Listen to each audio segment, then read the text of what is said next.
UFC 296, Edwards versus Covington. We got 2 belts up for grabs tomorrow night in Vegas. We have the flyweight belt and the welterweight belt. It is the return of Colby Covington. There's a bunch of different storylines going into this one. Let's break down each of the fights, starting with the prelims. I'm going to give my predictions for each of them. We're starting out with the welterweight fight between Randy Brown and Muslim Salikhov. Brown is the minus 270 favorite, 4-1 in his last 5. Salikhov is 3-2 in his last 5 and is the plus 220 underdog. I'm expecting a pretty slow tempo fight here. I think Randy Brown's going to set the pace. He's got the length and the reach advantage. Salikhov is definitely dangerous, but he's getting up there in age, 39 years old. Kind of seems like he's got a hope for a crazy spinning wheel kick to land, which is just hard to rely on. Really like a lucky shot from him to put Randy Brown away. Otherwise, I think Randy Brown is going to win this one comfortably on the cards. So I'm taking Brown by decision in this one to move him to 5-1 in his last 6 fights. Next up is a heavyweight fight between Martin Buday and Shamil Gaziev. Buday is the minus 140 favorite. He's 4-0 in the UFC, 13-1 overall. He's taking on Shamil Gaziev. He's the plus 120 underdog, and he's 11-0 overall. Gaziev, I watched his Dana White Contender Series debut live. It was hardly even a fight. From the go, I mean, you could see he was just twice the size of the guy he was fighting. The other guy was listed as like 6 foot something, but he must have been 5'10" and a half at most. Gaziev was just way bigger, but he did still show out and dropped the guy with his very first punch, and then ended up getting a submission. I wanted to go and watch Buday's. Buday, that's kind of funny. I wanted to watch his Dana White Contender Series fight to sort of see how he handles a similar level of competition. I think the guy he was fighting was a bit better, and he did find a KO, but not before getting rocked himself. And I really think that fight could have gone a lot differently for Buday if a couple shots more got landed on him. He hasn't really faced a power puncher like Gaziev yet. I think Gaziev wins this one by KO. He's big, he's mean. And Buday, I don't know if he can really take a shot from this guy. Next up is a featherweight fight between Andre Fili and Lucas Almeida. Fili is the minus 175 favorite. He's 1-3-1 in his last 5 fights. Almeida is plus 145 underdog, and he's 3-2 in his last 5. Fili just had that really close fight to Nathaniel Wood. I think it was a unanimous decision, but the fight was a lot closer than that. He rocked Nathaniel Wood a couple of times. His UFC record as a whole is just above 500 for Fili. So, you know, he's never been able to really break into that next level of contenders. But he's definitely a really solid fighter. I'm expecting a stand-up fight, just given him and Lucas Almeida's style. Almeida's got good striking in his own right. He's got a vicious left hook that he landed twice in his last fight, or 2 fights ago, to get the finish. But it kind of seems like he relies on that left hook. I think Fili has a more diverse striking repertoire. And he's got the experience edge. I'm going to take Fili to win this one by a decision. The next fight is a flyweight fight between Tagirl Ulanbekov and Cody Durden. Ulanbekov is the minus 170 favorite. He's 3-1 in the UFC. Durden is 4-1 in his last 5 in the UFC and is a plus 140 underdog. Both these guys are coming into this fight streaking a bit. Cody Durden, I mean, he makes a really lasting impact when you watch him. He's a guy you want to root for, and he's just a dog. That's just, you know, that should really be his fighting base, just dog, hustler, because that's really what he does. He goes and out-hustles guys. He's got good grappling and kind of comes in with like a herky-jerky style, almost similar to like a Tim Elliott. No one's exactly like Tim Elliott, but I think he's pretty close to it, and Elliott's got a win over Ulanbekov, so I think Durden wins a decision here. Kind of just out-hustles Ulanbekov. I think he puts more output out there and, just puts himself up on the cards early, and I think his grappling is going to surprise people. I think he's going to have the upper hand in some of these wrestling exchanges, so we're taking Durden by decision there. Next fight, which I'm really excited for, is a light heavyweight fight between Dustin Jacoby and Alonzo Menifield. Jacoby is the minus 270 favorite. He's 3-2 in his last 5. Menifield is the plus 220 underdog. He's 3-1-1 in his last 5. Jacoby is coming off of a KO win over Kennedy and Nzechukwu. Vicious knockout in that fight, much needed. I also should add, because he was coming off of back-to-back losses to Khalil Roundtree and Mirzakhanov. Roundtree loss was really close, though. I definitely think you could have given him the edge in that one. He's got a kickboxing background, fought Alex Pereira back in Glory back in the day, or K1, whichever one it was called at that time. Did get KO'd viciously, but you know that he's one of the most skilled strikers in the division. Menifield does have ridiculous power. I mean, you can just look at him and tell that he hits hard, but really not the best gas tank, and the striking technique difference is going to be pretty stark in this one. The grappling, I think, is where Alonzo Menifield is going to have his biggest hope of winning. If he can get Dustin Jacoby on the ground, I definitely think he could, just smother him and win that way, but I think you're kind of banking on that happening. Fight starts on the feet. I'm taking Jacoby to win this one by a KO. I think that gas tank in Menifield is a little too suspect to trust here, and Dustin Jacoby is going to have just a huge leg up on the feet. Next fight is a women's flyweight fight between Casey O'Neill and Ariane Lipski. O'Neill is the minus 190 favorite. Lipski's plus 160. O'Neill just got handed her first professional loss to Jennifer Maia. She kind of got dominated in all areas. I think that was a big reality check for her. But you can tell she's one of the UFC's biggest prospects, definitely in that division for sure. This feels like a tune-up fight for me. It feels like the UFC is trying to prop her up, and and they think that Ariane Lipski is the person to do it. I think Casey O'Neill wins a decision here and proves to people why she deserves some of that hype in the first place. Our next fight is a bantamweight fight between Cody Garbrandt and Brian Kelleher. Cody is the minus 190 favorite, 2-3 in his last 5. Kelleher is the plus 160 underdog. He is 2-3 as well in his last 5. Cody is trying to put together back-to-back wins for the first time since 2016. Pretty appalling statistic, but when you take into consideration some of the guys Cody was fighting, TJ Dillashaw, Rob Font, back when Rob Font was murking everybody, it makes sense a little bit. He did beat Trevin Jones in March, and we saw kind of a new and improved Cody, that sort of all-out, kill or beat, or finish or be finished attitude for Cody had gotten him into a lot of trouble, so he showed a little bit of a more restrained approach, and I think that was definitely a good move for him. Kelleher, pretty much a 500 fighter in the UFC. He's 37 years old, getting up there in age, but he's been vocal about some of the health issues he's been battling before, and says he's healthier than he has ever been. I think the line should be a bit closer than it is. Kelleher, I think he's going to be the more well-rounded guy here, but Cody's going to have the faster hands. I think Cody wins this one by decision, but I'm probably going to stay away. This one's really tough to gauge. I think Cody, I like the more reserved approach from him, but he's got to make sure to not lose sight of what got him the belt in the first place, which is taking some risks and letting the hands go. So we'll see a win here, and I think you can start talking about another top 15 opponent. He's former champ, and he's young enough, and I think he's got a big enough name to get himself back into that conversation with a win here. So a lot on the line for Cody. I'm excited for that one. Our next fight is a bantamweight fight between Irene Aldana and Karol Rosa.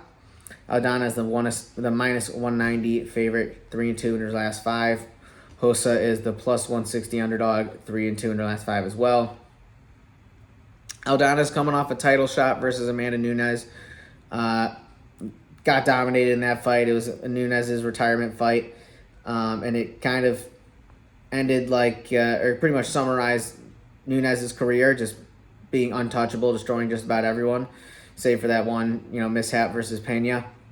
But leading up to that fight, she did put together 2 really strong wins versus Macy Chasson, where she got an upkick liver KO, which I don't think I've ever seen before, and I don't think we'll ever see again. And she also had a win over Yana Santos. Aldana hits really hard. She likes to put on the pressure. Grappling is suspect and definitely has been exposed in the past. Rosa, I think she's got kind of a brawly style. She wants to, let the hands go and fight in the pocket. And I think she's going to be the harder puncher in this matchup, to be honest. We haven't seen her get that many KOs in her career, but even when she's whiffing shots, I mean, you could tell that she's got some mustard behind them. I think even more so than Aldana. So all it takes is one. I don't see her putting away Aldana, but I could see her doing enough damage to win a decision here. Aldana likes to pressure, but I don't know if she's going to like to be pressured, and I think Rosa is going to take it right at her, so I'm going to take Rosa by decision. Next fight, and we are on the main card, is a featherweight fight between Bryce Mitchell and Josh Emmett. Bryce is the minus 225 favorite, 4-1 in his last 5. Josh Emmett is the plus 185 underdog and is 3-2 in his last 5. Both these guys got wins over Dan Ige. Bryce is coming off of a win versus Ige in his most recent fight. Emmett beat Ige a little earlier on, and both have losses to Ilia Topuria. So, a few shared opponents between these two. Emmett's got that, collegiate wrestling background, but you don't see him use it really offensively at all. He's kind of the Mirzakhanov of featherweight, minus the being undefeated part and stuff. And just in terms of, he throws a lot of overhand rights. He just kind of wings hooks at you, and it's gotten him pretty far. He's gotten a couple title shots out of it. He's gotten a title shot out of it, but I think he is a bit one-dimensional to consistently win against these guys, especially at his age. He's getting up there. He's 39. I think it's a great test for Bryce Mitchell. We'll see if he can take down Josh Emmett. Emmett's got that, Ninja Turtle. He looks like he's got like a turtle shell around him. He's got that big back. Definitely a hard guy to take down, but I think Emmett actually has a pretty similar skill set to Dan Ige, and Bryce was able to take Ige down. I think Bryce wins a decision here. Emmett's a super tough guy to put away, and I think he's going to be a tough guy to submit, but I think Bryce's grappling will be enough for him to win this one on the cards. But Josh Emmett definitely, we still don't know how well Bryce can take a punch because he really hasn't been hit too much. So we'll see how he handles the power of Josh Emmett. The next fight is a lightweight fight between Paddy Pimblett and Tony Ferguson. Paddy is the minus 310 favorite, 4-0 in the UFC. Tony is the plus 250 underdog, and he is 0-5. This is a fight that really no one asked for. I don't see what the matchmaking decision was here, besides the UFC saying, hey, we know that Paddy can beat this guy, and we want to promote our boy. We want to promote the Scouser. He's got a lot of, he does numbers on social media. That's really the only justification, because I think if you looked at Paddy Pimblett's wins and, you gave him full credit, even when he definitely lost that fight to Jared Gordon, I think they would want to give him a guy, who's maybe won at least one fight in his last 6 fights. But here we are. He's taking on Tony Ferguson. Listen, if this is 2018, 2019, Tony absolutely clears Paddy. But this isn't Tony Ferguson. This is no knees Ferguson, and his body has really failed him in recent years. I think Tony's still he's still a baller. He's still a savage. That never has been the issue for him. I think it's just been, this is a physical sport, and as much as, technique and stuff is important, it's, this is a physical sport. It's contact, and I just don't think his body is really up for it like it used to be. So I think Paddy gets a finish here. I mean, Tony hasn't really shown me much in recent fights to suggest that he can hang in there for 15 minutes against most fighters really worth their salt in the lightweight division. So it pains me, but I think Paddy finds a finish here. But, nothing would make me happier than Tony getting the win here. And, then Paddy's really screwed because he's never beating the fraud allegations if he drops this one. So Paddy by finish is going to be the pick here. That should be a crazy fight regardless. Next fight in the main card is a welterweight fight between Shavkat, Rakhmonov, and Stephen Thompson. Shavkat, minus 650 favorite. I think the biggest favorite on the card. He's 17-0, 17 finishes. Wonder Boy, 3-2 in his last 5. He's the plus 470 underdog. Shavkat's on everybody's short list for the best welterweights alive. Yeah, I think without question. I think it's him, Leon, Kobe, Kamaru, Jason Jackson, and Bellator. That dude's a monster. And he had a video wrestling with Shavkat where he was giving Shavkat all the problems in the world. But, Shavkat can beat you. He can finish you however he wants. He's got good striking. He's got, brilliant grappling. If he gets his hands on Wonder Boy, and I think, decisively tries taking him down, I just do not see a world where Wonder Boy can keep that pressure off of him. If Wonder Boy can trick Shavkat into standing up, I'm definitely giving him a shot. He can play the point fighting game all day. I just don't see Shavkat doing that. I think he knows that he's got such a clear advantage in the grappling department. And, in the clinch, I can see Shavkat just kind of bullying Wonder Boy. So, listen, he's got 17 finishes in a row. I don't see why that stops now. I think he gets a finish over Wonder Boy. But, that being said, Shavkat, he's definitely not unbeatable.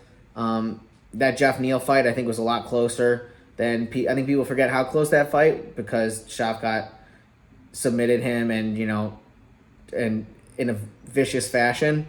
But Jeff Neal, I think power punchers, I think a power puncher could put Rakhmonov out of there. I just don't think Stephen Thompson is that guy to do that. So, yeah, Rakhmonov, I think he finds a finish here. Probably a KO, just gets Stephen Thompson on the ground and smashes him. Our co-main event, which is just going to be fireworks. You just know it's going to be fireworks. It is a flyweight fight for the belt. It is Alexandre Pantoja defending his belt for the first time versus Brandon Royval. Pantoja is the minus 190 favorite here, 4-1 in his last 5 fights. Royval 3-2 in his last 5 fights, but is the plus 160 underdog. You don't see many guys, getting a title shot off of 3 in a row, but Royval is that exciting, that electric of a fighter that I think Dana just appreciates the entertainment factor that Royval brings in. He's looking to finish you from the moment the bell rings. And that pressure, I think, is going to do him a lot of good here. Pantoja, of course, had probably the fight of the year versus Brandon Moreno. I can't really think of a fight that I'd put over that. Honestly, Shavkat versus Jeff Neal could be on that list as well. But, yeah, Pantoja, the dude is just a monster. He can sleep you with his hands. He can submit you. If he gets on your back, you're in serious trouble, and that is how the first fight between these two went. This is the rematch. Royval had a lot of success in that first fight, and it looked like he was winning the exchanges on the feet, but Pantoja's just got this thing about him where if he gets his arms wrapped around you, he's just going to take you down. And it's a matter of, can you get him off of your back or can you get back up? So, despite having a lot of momentum going into that second round, Royval Pantoja climbed on his back after getting him up against the cage, and he just hit him with the rear naked choke. So there's no question Royval's been training to defend that, probably every single day since this fight was announced. There were a few things that worried me about Pantoja's performance versus Moreno. He's got these periods of time where he just kind of it's like he just plugs into a charger and he's, kind of sleep mode. He's just standing, not really doing a whole lot, recharging the battery. And then he goes and explodes on you. It worked versus Moreno. That was a super close fight, but I think Moreno, if they rematched again, I'd probably pick Moreno in that fight because Pantoja is he gets hit a lot, and, really what I'm getting at here is I think Royval's going to finish Pantoja. Pantoja's never been KO'd, but you just cannot consistently take the shots that Pantoja's taken in his, in that Moreno fight and even in that first Royval fight and just expect to stay standing forever. You know, I think that chin's going to crack, and I think this is going to be the fight to do it. Royval's got, you know, flying knee knockouts, you know, head kick knockouts. He can just beat you a lot of different ways. And if this gets into the second, you know, deep into the second, deep into the third, I think Royval is going to just have a crazy speed advantage and be able to put Pantoja away. So I'm going to call a third round KO win for Brandon Royval here. And then finally we have our main event. You know what it is. It's Leon versus Colby. Leon is the minus 160 favorite. 5-0 in his last 5, of course. Back-to-back wins over Kamaru in those title fights. And Colby is the plus 135 underdog, 3-2 in his last 5 fights. This is his first fight back in a year and 9 months. And the emotions are running very high in this matchup. You know, coming off of the comments Colby made about Leon's father, I'm not gonna repeat them here. You can look them up. You probably know what I'm talking about if you're watching this video. But, you know, Colby broke the code. I think there's very few things that I think are off limits for trash talk when, you know, that you really should not touch. And Colby, you know, he overstepped his boundaries for sure, talking about Leon's father. Everybody wants to see Colby get KO'd, including me. But Colby's a hard guy to KO. He's only been knocked out, I think, twice in his career. One of them was Kamaru, but the dude's definitely got a chin on him, and he's got, you know, he's kind of the cardio king. I think the biggest question mark in this fight is Leon's gas tank. We know he can strike for 5 rounds, but when you start mixing in the grappling, that's where it gets sketchy. Colby, I don't think he's going to take him down in the first round. I mean, we saw in that first Kamaru fight when both guys were full gas tank, Leon actually took Kamaru down and got into a very strong position. So you're not going to take this dude down in the first round, but what about the second round? What about the third round? You've been standing for now 5 minutes, 10 minutes. You know, you've been moving around. Can Leon still fight off the grappling? And, you know, just based on what I saw in the first Kamaru fight and then even in the second fight that he won, nothing really suggests to me that Leon can sort of battle that for 5 rounds. It really feels like Leon's got to get Colby out of there, and if this one goes to the cards, it probably means that Colby won the fight. This is tough, but I think Colby wins a decision here. His striking's pretty underrated, to be honest. He's just got no power in his hands, but he can find the chin, and you know, sometimes just making contact is enough to hurt people. Let's be real, if Nate Diaz can rock you, I'm sure Colby can rock you also. So he's got that going for him. But yeah, I think we're just going to get the 3-month-old dog strategy from Colby Covington. I think he's just going to be humping that leg and win this one on the cards. So hope it doesn't happen, but that's the pick. That's what my eyes are telling me. That's what the data's telling me. We'll see how it ends up. Those are my picks. Let me know your thoughts in the comments below. Like, subscribe, do all that. This has been the Phone Home MMA Breakdown. We'll catch you on the next one.